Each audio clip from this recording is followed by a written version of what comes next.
today because we are going to unpack a topic that affects every single one of us, literally every time we step into a grocery store. We are diving deep into the fascinating and honestly kind of hidden world of agricultural economics. We'll be using some brilliant source material today to uncover exactly why our food costs what it does. To kick things off, I want to pose a question that might sound completely counterintuitive. Why does a high price for a crop this year almost guarantee a low price next year? It sounds completely backward, doesn't it? I mean, if a business is booming, you'd expect it to stay profitable. But as we'll see, farming doesn't work like a typical factory. By the end of this explainer, you'll know exactly why this economic mystery happens and how it shapes our entire global food supply. Here is our roadmap for today. We're going to cover the cost of our food, markets, surpluses, and intermediaries, supply, demand, and time, the famous Cobweb model, naive versus adaptive expectations, and finally, integrating the global market. All right, let's dive right into section 1, the cost of our food, and look at exactly where your money goes. We're starting right where it hits us most, in our own wallets. 40 to 60%. Just think about that number for a second. Depending on the region and the specific commodity, 40 to 60% of the total cost of staple food products goes straight to marketing costs and intermediaries. That means the producers, the farmers out there putting in the grueling hours in the fields, well, they receive only a tiny fraction of what you spend at the checkout counter. The vast bulk of your money is actually paying for a massive web of middlemen. So let's move from the consumer's wallet over to the farmer's reality. This brings us to section 2, markets, surpluses, and intermediaries, essentially the battle of farmers versus middlemen. To really understand the farmer's plight, we first need to define what they actually have available to sell. This is called the marketable surplus. You can think of marketable surplus as the farmer's safety net. It's the total harvest on the farm, minus what they absolutely need to feed their own family, save as seeds for next year's planting, and maybe use to pay their farmhands. So in theory, this is the safe amount of crop a farmer can bring to the market without jeopardizing their own survival. But here is where that theory heavily clashes with reality. There is a critical difference between marketable surplus, what they can safely sell, and marketed surplus, which is what they actually end up selling. In developing regions with a lot of smallholder farms, we often see what economists call distress sales. Because of immediate cash needs, to pay off loans or meet social obligations, a small farmer is often forced to sell their crops immediately after harvest when prices are their lowest. Sometimes they end up selling way more than they can afford to lose just to get that quick cash. They aren't selling because it's a good deal, they're selling out of pure desperation. And who exactly are they selling to? Well, to measure market power, economists use a metric called the Herfindahl-Hirschman Index, or HHI for short. On the HHI scale, a score of 10,000 means a total monopoly. That means one single buyer or seller controls absolutely everything. Now, while agricultural markets might have thousands of farmers, the buyers, those intermediaries we talked about earlier, are often highly concentrated. So farmers frequently face localized monopolies where they have zero choice but to accept whatever lowball price the single village trader or corporate buyer decides to offer. This dynamic perfectly sets up section 3, supply, demand, and time, as we look at the core economic forces driving our food systems.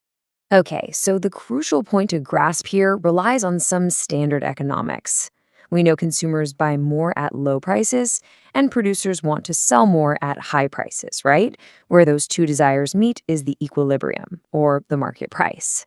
In a perfect instant market, let's say a factory churning out smartphones, if there's a sudden shortage, prices rise, the machines spin faster, and supply catches up pretty much instantly to stabilize things. But as we all know, agriculture is definitely not a factory. Which brings us to the real plot twist here. The time lag in farming. What happens when supply isn't instant? A farmer can't just flip a switch to create more soybeans or breed more hogs today just because the price is high. It takes an entire season to grow crops and even longer to raise livestock. The supply hitting the market today is actually the result of a decision made months or even years ago. And it's exactly this time lag that disrupts the entire global market, bringing us to Section 4, the famous Cobweb Model, and its intense cycles of boom and bust. This is where we see the Cobweb Model in action, which is essentially a cycle of perpetual oscillation. Think back to our hook question at the very beginning. If soybean prices are sky high today, farmers see that and plant a massive amount of soybeans. Makes sense, right? But it takes a year for them to grow. By the time all those new soybeans flood the market next year, that massive oversupply causes the price to completely crash. Seeing the new rock-bottom price, farmers get discouraged and plant very few soybeans for the following year. Well, that creates a shortage, sending the price skyrocketing all over again. The price continuously bounces back and forth, trapping farmers in this crazy cycle where they are always exactly one step behind the market. Now, depending on how responsive buyers and sellers are, this web can go one of two ways. First, we have damped oscillations, which actually stabilize the market. The swings get smaller and smaller over time until the price finally settles at a nice equilibrium. But on the flip side, we have explosive oscillations where farmers overreact so aggressively that the swings become violent. In this scenario, the price fluctuations get more and more extreme every single year, spiraling completely out of control. As you can imagine, this is incredibly dangerous for global food security. So what determines if a market stabilizes or explodes? Let's look at the psychology of the farmer in Section 5. Naive versus adaptive expectations, and how they try to forecast the future. It really all comes down to how a farmer predicts what comes next. If a farmer uses what we call naive expectations, they simply assume that next year's price will be exactly the same as today's price. Naive expectations are basically like assuming tomorrow's weather will be exactly the same as today's, no matter what time of year it is. And as we just saw, this naive belief is exactly what fuels that volatile cobweb cycle. But if a farmer uses adaptive expectations, they get a whole lot smarter. They look back and say, okay, my guess was wrong last year. Let me adjust my future guess based on my past forecasting errors. When farmers weigh their past expectations against current reality, they don't overreact quite as wildly. The math in our source material actually proves that shifting to adaptive expectations acts as a shock absorber, helping to stabilize expected prices and calm the whole market down. Let's zoom out now to our final section, integrating the global market, and see how the big players manage this market chaos. Because agricultural prices are so inherently volatile, companies attempt to protect themselves through integration. First, there's horizontal integration. That is when a firm gains control of its competitors, like a wholesale buyer acquiring other wholesale buyers in a region just to reduce competition and solidify their market power. Vertical integration, on the other hand, is when a firm controls multiple steps in the supply chain. Imagine a large-scale food processor that relies on a steady stream of tomatoes. Instead of risking those wild price swings of the open market year after year, they simply decide to buy their own farms, hire their own trucks, and grow their own ingredients. By doing this, they bypass the chaotic open market entirely and completely insulate their business from the risks of the cobweb cycle. Finally, looking at it on a macro level, a healthy global economy relies heavily on spatial market integration.